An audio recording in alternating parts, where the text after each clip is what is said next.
Hi, everyone. My name is Katie Muma. I am a PhD student in nuclear engineering and engineering physics at the University of Wisconsin-Madison in the United States. So I study the field of nuclear nonproliferation, which is stopping countries from developing nuclear weapons. Much, Katie, for that introduction. What inspired you to pursue nuclear engineering? Yeah, so it wasn't one thing in particular, but a lot of things that sort of came together. So I was realizing in high school, so a couple years before I went to college, I'd always loved science, but I was sort of realizing that maybe engineering was for me. I really wanted to take science and apply it to real world problems. And people were telling me like that's kind of what engineering is. And in fact, that's exactly what engineering is. And I met some nuclear engineers at a career fair that were both women that said, if you're interested in sort of mechanical things, how things work, but you also want to solve a really big problem, actually several really big problems. If you want to work on energy, if you care about air pollution, if you care about climate change, all of these things can be tackled with nuclear power. So if you want to tackle big problems, you should look at nuclear engineering. And I said, wow, that looks really cool. And I totally just dived headfirst on in and just loved it from day one. I think for me, when I found out that your background was in nuclear engineering, the first thing that came to me was radioactivity class in high school with the alpha, beta, gamma. Yeah. And I think since I learned that, I've not really done much with it since then. So I was like, oh, nuclear engineering. So I started Googling and I started reading more into that industry. So I was like, oh, that's an interesting one to look into. Yeah, and I have to say, even the fact that you learned about alpha, beta, and gamma radiation in high school is probably more than a lot of students get. It's not a required part of the curriculum, I'm pretty sure, at least in the US. So most people don't even get that. So they say nuclear engineering, I have no idea what you're doing. I think the closest most people have is knowing that, oh, there's a nuclear plant station somewhere over there, and probably that's about it. And they might not even get it right because a lot of times people have said, oh, there's a nuclear power plant near me because it has cooling towers, but coal plants can also have cooling towers. That's more indicative of the time period that it was built usually. And then other times there is a nuclear plant, but it doesn't have cooling towers, so people don't even realize that it is. So yeah, I get a lot of that. What skills do you think are needed to become an engineer, and specifically with nuclear engineering? Yeah, so I think it's actually less important that you have specific skills and more important that you have the interest or the passion and the commitment. Especially getting through a degree, any degree, but definitely engineering can be tough. It's meant to be tough. It's meant to teach you a lot of fundamentals of how things work. And you don't really get through that unless you're sure that you want to study this.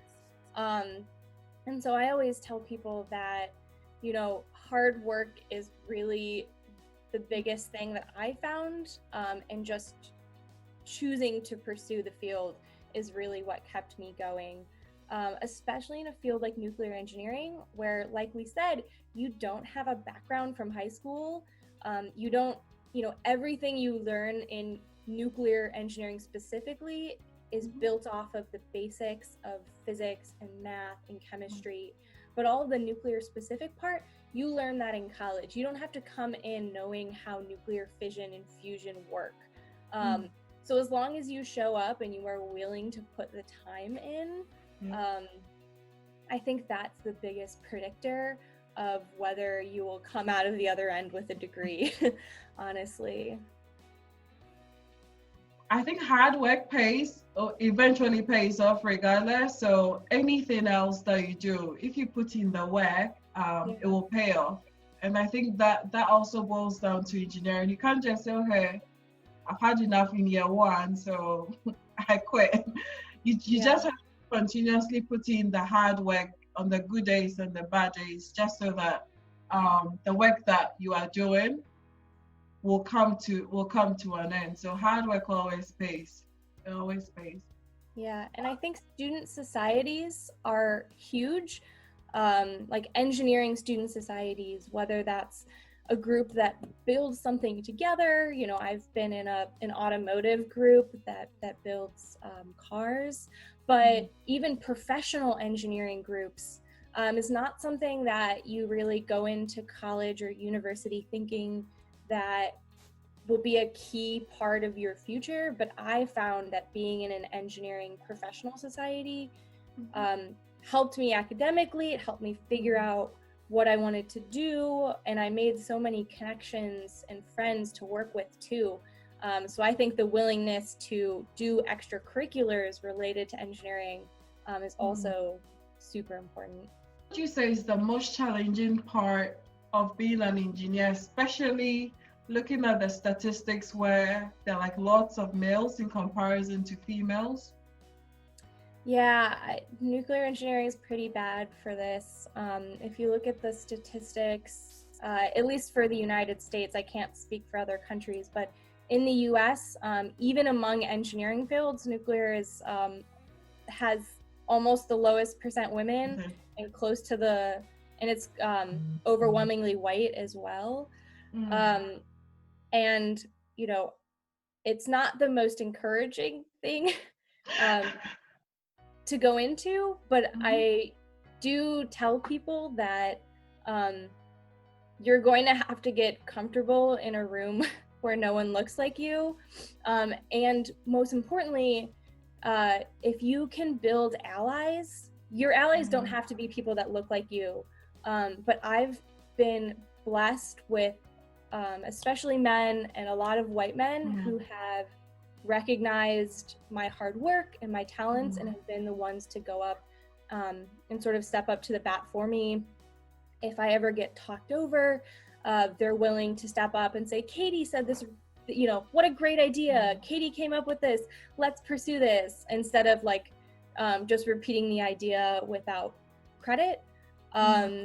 So I think that it's really key for anyone who is sort of a minority in the space of engineering to find people who will be their champions. Mentors are also important. The people that are, you know, even just a year or two above you in school, all the way up to people way up in their career that are willing to help you. But champions, I think, are really, really key. And, you know, finding the people that do look like you, even if they're not in your specific field of engineering.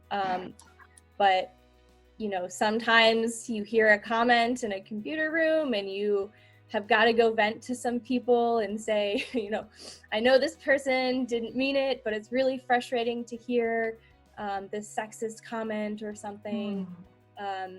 So I think finding these different groups that provide different levels of value to you is important for everyone, but is essentially, is extra, especially essential for people who are any type of minority, racial minority, gender minority.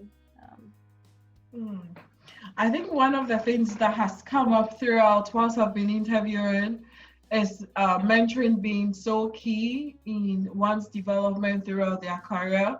And it cannot, like, almost everybody has spoken about how that has impacted their experience so far. So I feel like it's really key, and that even if the company or wherever you work, they are not providing you that mentoring, so that you just need to go and seek for it or get someone that you feel like, okay, this person is maybe a year, 2 years ahead, just like you said, just to get their advice, like, because that's the only way you can move forward.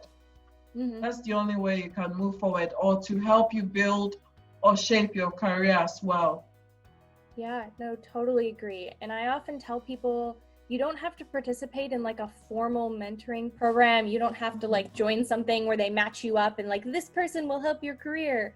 Um, I've found mentors either from doing sort of short-term jobs or internships, but also sort of a sneaky way to get a mentor is to go to a conference or meet someone on Twitter and start by just like asking them about themselves and their own career. People love to talk about themselves. So if you can get the conversation rolling by, and it's also helpful to just hear like, how did you get to your current position?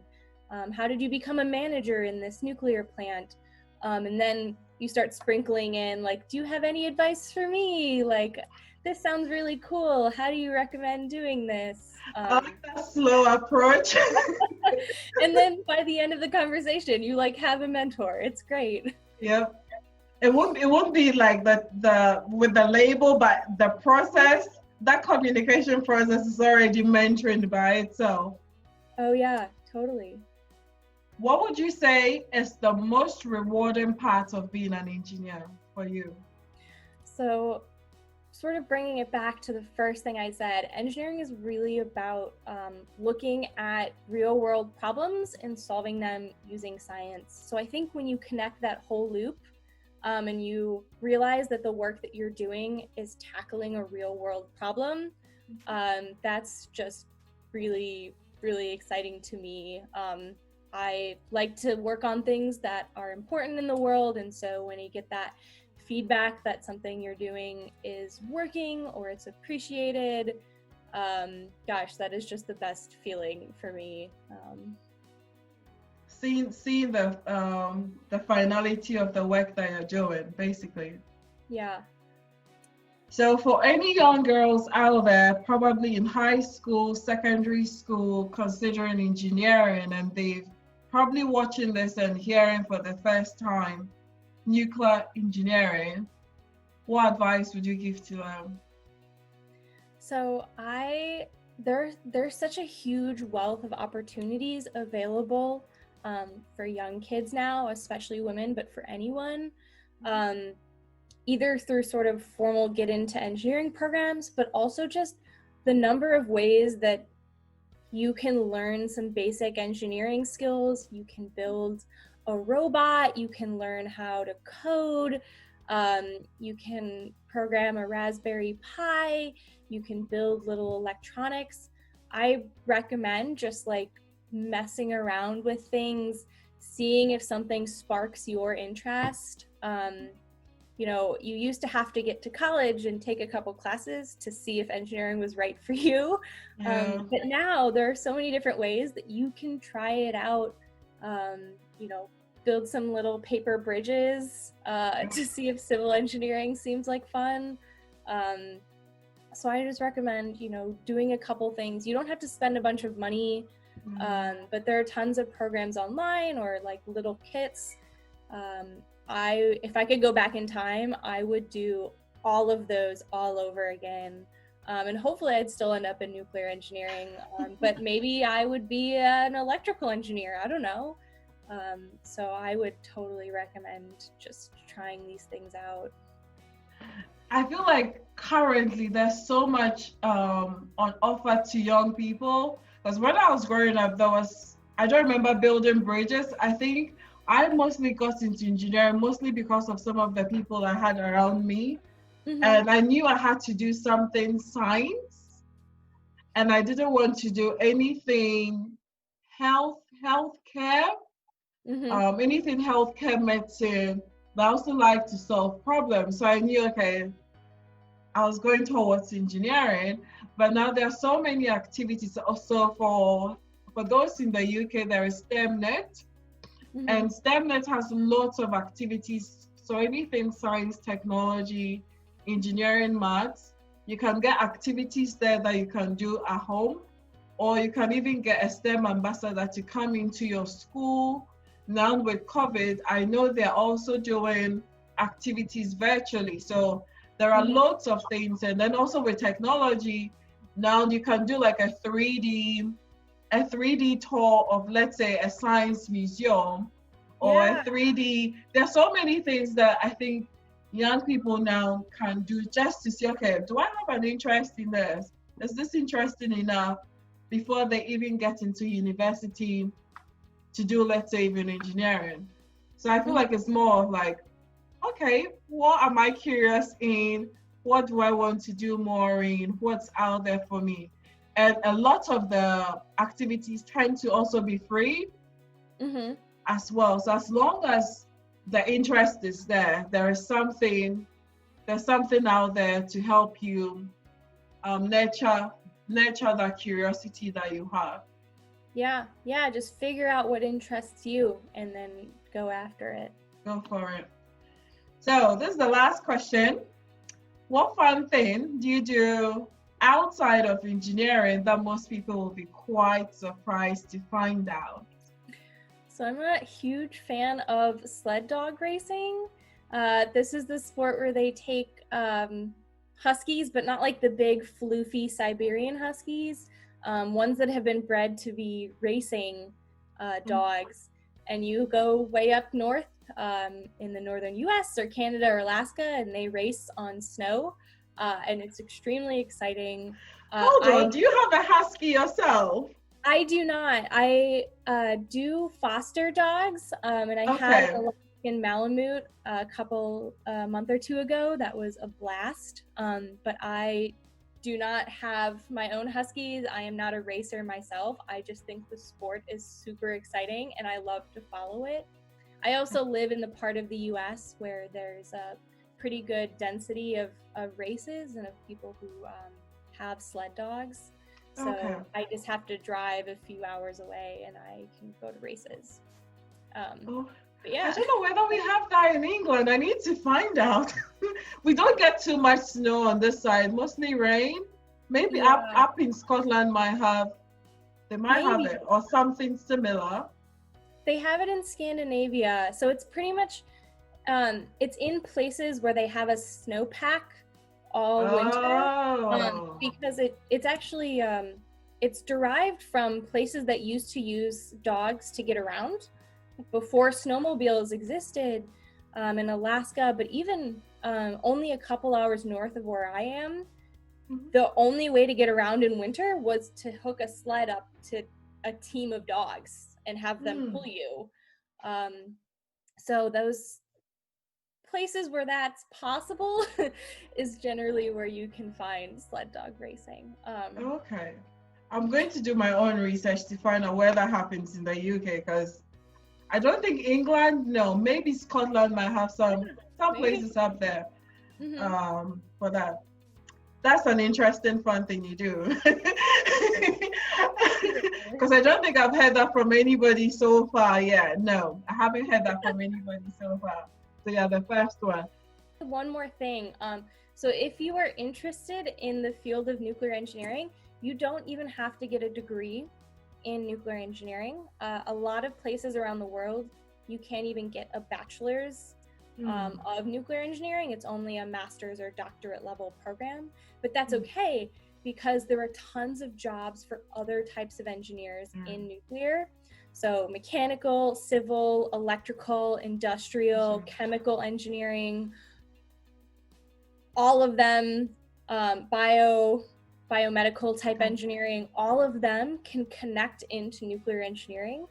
So if it interests you, but you either are going to go to a school without a program, or if you're already in a field getting your degree, you can still go into nuclear power, nuclear engineering. So that's great. That's my one final tip. I want to say thank you for your time, for sharing your experiences, and especially your advice to people already in engineering, as well as people who are considering engineering as a future career. As you are already in the field, you're already a role model for a lot of young people who, one, probably didn't know nuclear engineering existed, or are already even in their careers already. And for that, thank you very much for inspiring us in the field of engineering. Yeah, thank you so much. This is awesome. This is such a cool program. And I look forward to watching other people's interviews in the future too, to learn about their stories. Thank you.